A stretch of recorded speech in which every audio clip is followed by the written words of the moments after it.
Jeremiah 30, verse 4. These are the words that Yahweh spoke concerning Israel and concerning Judah. For Yahweh says this, We have heard a voice of trembling, of dread, and not of shalom.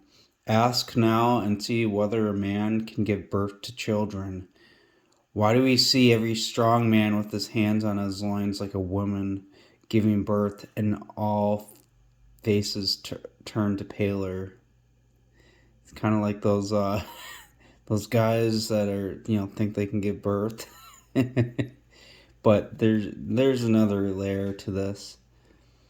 Alas, for the day is too terrible to have another like it, and it is the time of Jacob's trouble, but he will be saved out of it. So, considering all the other things written in the previous chapters of Jeremiah, like chapter 10, woe is me, for my hurt, my wound is grievous. But I said, truly, this is a grief, but I have to endure it. My tent is ruined, and all my cords are broken. Makes me think of Isaiah 8. And then you get to verse 16. Bind up the testimony, seal the law among my disciples. And he hides his face. But now back here. So my tent is ruined. Think that tent of David. All my cords are broken. Because the testimony, bind it up. But my children have gone from me, and they are no more. Just like when you read in Daniel, so that his end comes with a flood, and then all of a sudden there's an overflowing of desolations coming on the rest after that. There is nobody to stretch out my tent any longer, nor set up my curtains. Now make a connection to that with Hebrews 8:1. Now in summary, over the things being spoken, we have such a high priest who sat down at the right hand of the governmental seat of the majesty in the heavens. Well, that's Jesus. A servant of the innermost sanctuary, and of the true tent that the Lord pitched, and not man. So it'd be helpful if you knew this, this prophecy beforehand. Like, I've made videos on it, but I'll just kind of skim over it. Like verse 5,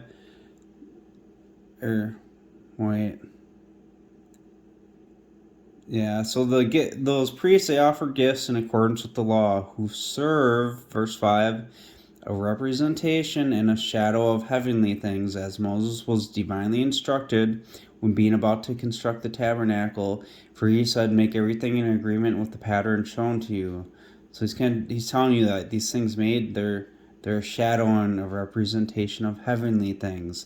Because you get to chapter 9, verse 11, Christ, having become a high priest of good things coming by the superior and more perfect tabernacle, not made by hands, that is not of this creation, nor by the blood of goats and calves, but by his own blood he entered once and for all into the innermost sanctuary. So they're comparing things Moses made and other things made in the, like the Old Testament, and how they're representing, like the anointed one coming, and the heavenly things. They're not necessarily just only the thing that they were built and made to be. Because look, so I just told you Jesus was the more perfect tabernacle. You can get at the top. So the divine service and the furnished sanctuary, like Jesus was that furnished sanctuary.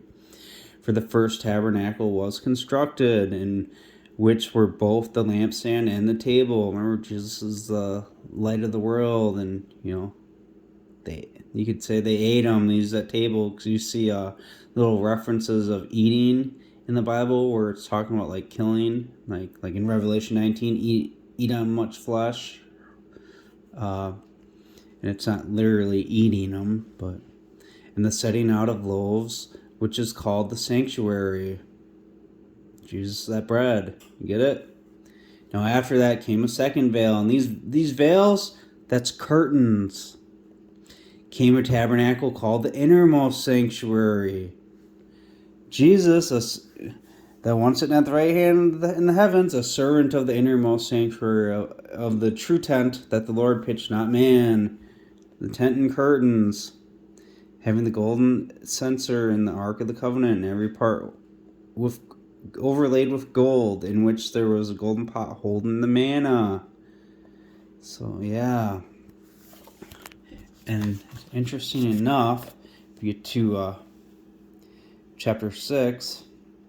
So in this way, God wishing more abundantly to show the hearers of the promise the unchangeableness of his counsel, intervened with an oath, so that by two unchangeable things, in which it is impossible for God to lie, and two unchangeable things, the oath, the final one we see in Genesis was past the adoption of Manasseh and Ephraim, but we who have fled for refuge to lay hold of the hope set before us can have strong encouragement, which we have as an anchor of life, firm and secure, in making an entrance into the inner area of the veil. We're going behind that curtain, that second part, where a forerunner has entered for us, Jesus.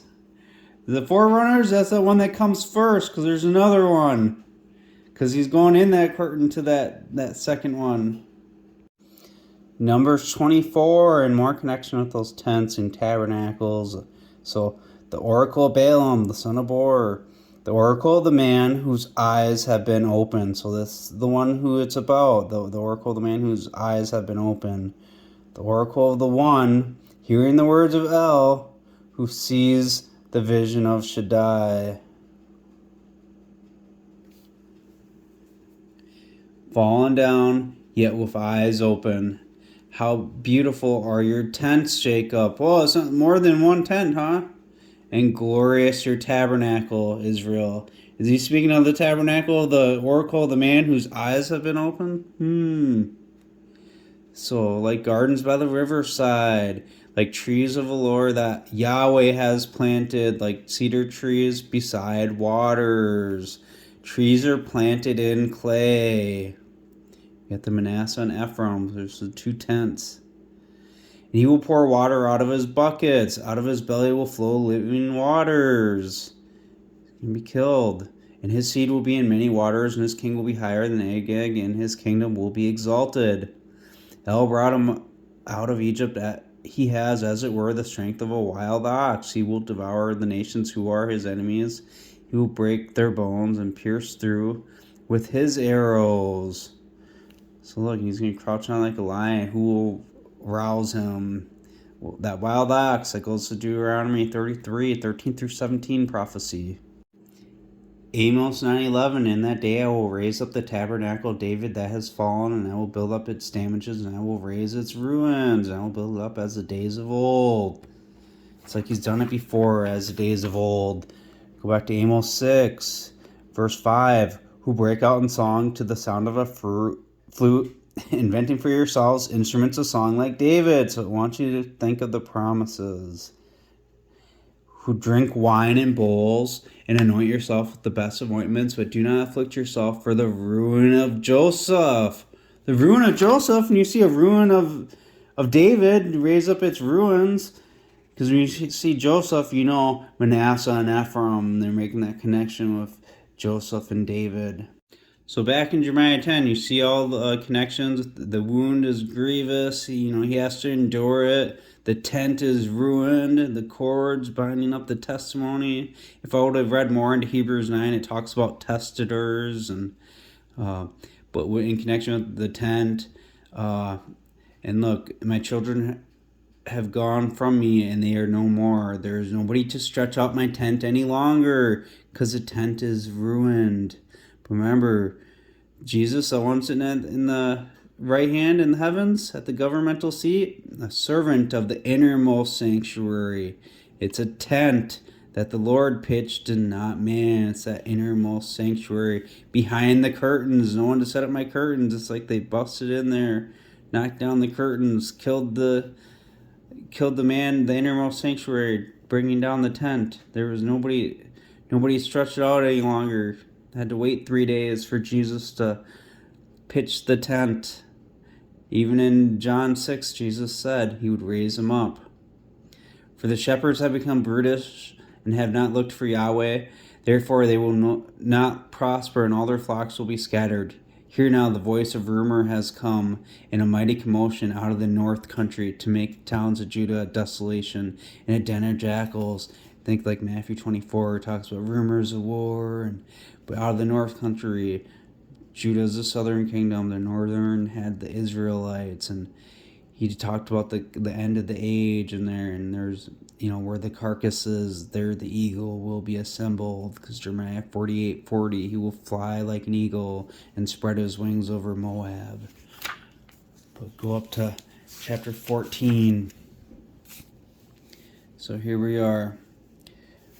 Verse 7. O Yahweh, although our iniquities testify against us, act for your name's sake, for our rebellions are mighty.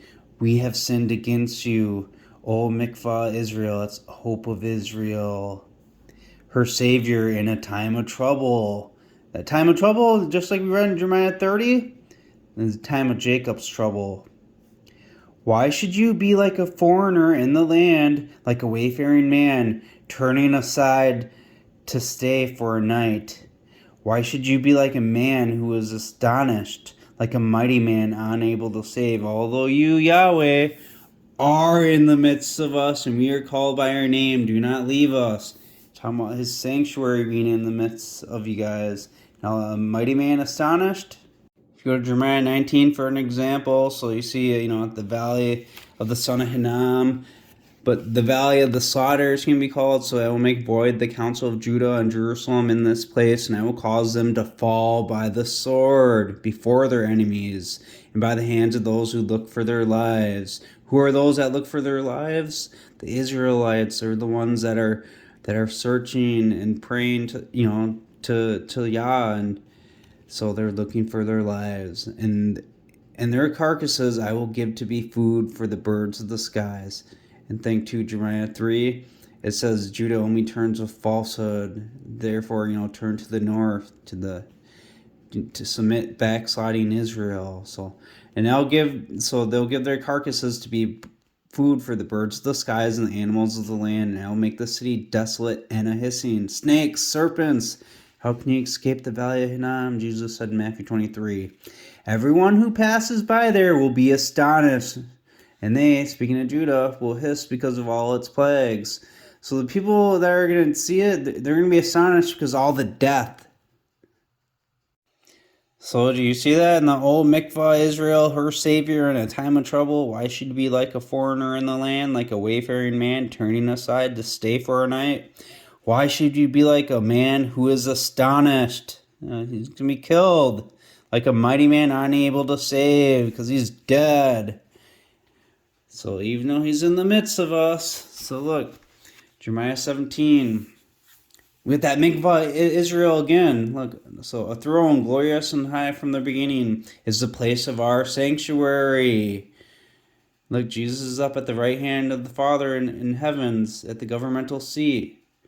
A servant of the innermost sanctuary, who the Lord pitched and not man, Yahweh Mikvah Israel, hope of Israel, all who forsake you will be ashamed, because he's like that man who's astonished and unable to be saved, that tent that's fallen and the curtains are knocked down. Those who depart from me will be written in the ground, because they have forsaken Yahweh, the fountain of living waters. It's like Jesus said in John 7, verse 38, whoever believes in me, just as the scroll has said to me, but he spoke this referring to the Spirit which those who were believing in him were about to receive, because the Holy Spirit had not yet come, because Jesus had not yet been glorified. The set apart Spirit. So he's saying me, but he's speaking about another one. Out of his inside will flow rivers of living water. So he spoke that about someone else. There's our connection there, the fountains of living waters. Now think too, out of the buckets will be poured out, like we read in Numbers 20, and the tents there. So now check it out. The sin of Judah is inscribed with a pen of iron, with the point of a diamond carved on the tablets of their heart and on the horns of your altars. Think Jeremiah 8, 1-8. It's speaking of Judah. It says they won't be gathered. All of them will choose death. And look, the lying pen of the scribes has certainly worked deceit. And now it talks about, you get down here more, and so cursed is the strong man who trusts in man and makes flesh his arm, and who departs from Yahweh. I think they put the lies in the Bible, Judah did. For he will be like a juniper in the desert, and he will not see when good comes. He won't know about Manasseh and Ephraim, but he will inhabit parched places in the wilderness, a salt land that is not inhabited. Blessed is the man who trusts in Yahweh, and whose confidence is in Yahweh. See, when you're the cursed man, you're trusting in that pen of iron. And now look, when they said the blessed man, he will be like a tree planted by waters. So it's like they're talking about like your trees, are all trees planted. The one planted by waters, and it spreads its roots out by streams, just like we see in Numbers with the 2 tents. And then he talks about that tabernacle and the one whose eyes are open. Well, check it out. So spreading its roots by the stream, it being planted in water, that tree, it's planted in clay. Iron doesn't mix with clay. The Messiah comes from Manasseh and Ephraim. So to recap, Jeremiah 30:5-7. So for Yahweh says this, we have heard a voice of trembling, of dread, and not of shalom. Ask now, and see whether a man can give birth to children. Why do we see every strong man with his hands on his loins like a woman giving birth, and all faces are turned to paler?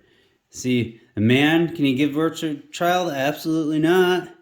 But this is speaking when that tent, it's resurrected. Eventually he's going to come back down and do the gathering and resurrect the dry bones. It's going to be, giving birth to children in that way. Not in the way that, we got the weirdos saying that men can give birth, but why do I see every strong man with his hands on his loins like a woman giving birth, and all faces are turned to paler? Think that one with the grievous wound, he's getting killed on a cross, I believe, because you see Revelation 11, where their Lord was crucified. So they got their hands on their loins, like on their stomachs, and their faces are turning pale because they're kind of just like in agony watching this, like, oh my gosh. And the day is too terrible to have another like it is the time of Jacob's trouble, because it's happening, and it's the beginning of sorrows when he's killed, and it gets worse afterwards. But he will be saved out of it. That tent that's fallen, and the curtains are down. But look, the Lord pitched it. He's going to be saved. That's the innermost sanctuary. For it will come to pass in that day, declares Yahweh Sabaoth, that I will break his yoke from your neck, and I will tear off your straps, and foreigners will no longer enslave him. But they will serve Yahweh their Elohim, and David their king, whom I will raise up for them, because he's dead, and he's going to be raised up. He's saved out of it. And that hand on the necks, that's Judah. Genesis 49 is prophecy, and Jacob called his sons, and he said, gather yourselves together so that I can tell you what will befall you in the last days. Look what it says to Judah. Judah, your brothers will praise you, probably because they're lying pen of the scribes. Your hand will be on the neck of your enemies. Your father's sons will bow down before you. His hands are on the neck of them. They bow down before him.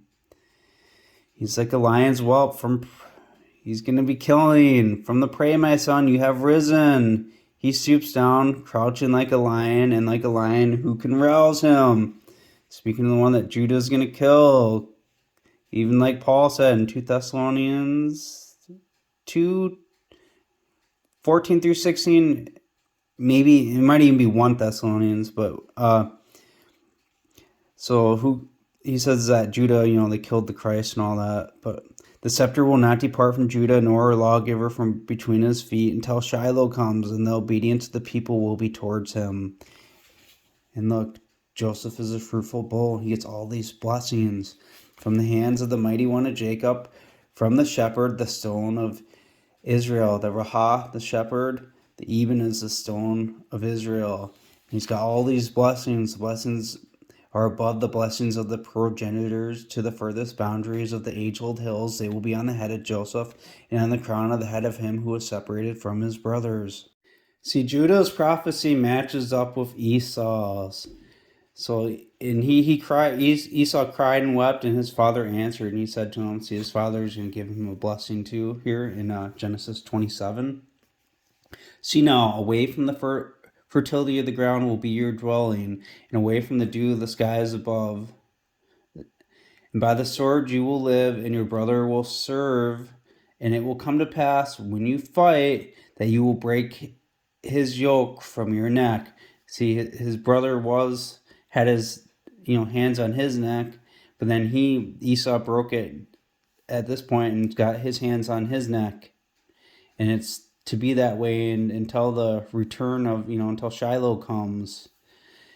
And so you see that Esau is matching up with Judah, that they have their hands on the neck of Israel. And let's not skip anything in Jeremiah 30. So in the word that came to Jeremiah from Yahweh, saying, Yahweh Elohim of Israel speaks this, saying, write all the words that I have spoken to you in a book, for as you will see, the days will come, declares Yahweh, when I will bring back the captivity of my people Israel and Judah. So you're probably like, oh, well, look, see, they're both together, declares Yahweh, and I will cause them to return to the land that I have given to their fathers, and they will possess it. You go to chapter 22, the prophetic oracle concerning the Valley of Vision. Think that Valley of the Vision? It's that Valley of Hinnom. They speak about it constantly in the Bible, the Valley of Slaughter. What ails you now that you have all gone up to the housetops, all you who were full of outcries, a tumultuous city, a joyous city? And the housetops, Jesus mentions that in Matthew 24. You're slaughtered, or all those in Judea to run, but you're slaughtered or not killed by the sword, nor are they dead in battle. All your rulers have fled together. They are bound by the archers. All who are found in you are bound together, and they have fled away. Think when the messenger comes down in Revelation 20 with the keys of the abyss, he bounds the adversary for 1,000 years. So this is that right there. And they fled far away, because hide us from the face of him under the rocks, Revelation 6. And so I said, look away from me, I will weep bitterly, do not labor to comfort me, because of the plundering of the daughter of my people, for the day of turmoil and trampling down and tumult by Adonai Yahweh in the Valley of Vision, breaking down walls and crying to the mountains. Think the Valley of Hinnom, the Valley of the slaughter. I will make void the counsel of Judah. Now, it's still speaking about all that here, but check it out. Verse 8, he will dismantle the covering of Judah. Because they're liars. So you see how they're going to be captive there, and Israel's going to be captive before then, but, and the exalted one, that one with the living waters in him, he's going to be saved out of it. And in that day, like when he returns, he's going to break the yoke from your neck, which is from Judah, because this is concerning Israel and Judah. Israel in a good way, Judah in a bad way, because he's the one with the hands on your neck. And then look down here. After he says he'll raise up their king, therefore do not fear my servant Jacob, declares Yahweh, nor be dismayed, Israel. As you will see, I will save you from afar, and your seed from the land of their captivity. And Jacob will return, and he will be in rest, and he will be untroubled, and nobody will cause fear. So he didn't mention Judah again, but he's talking about, hey, look, your seed, you're going to be saved from the land of your captivity. So they're in captivity first. Judah will be in captivity second, because he's going to break their yoke.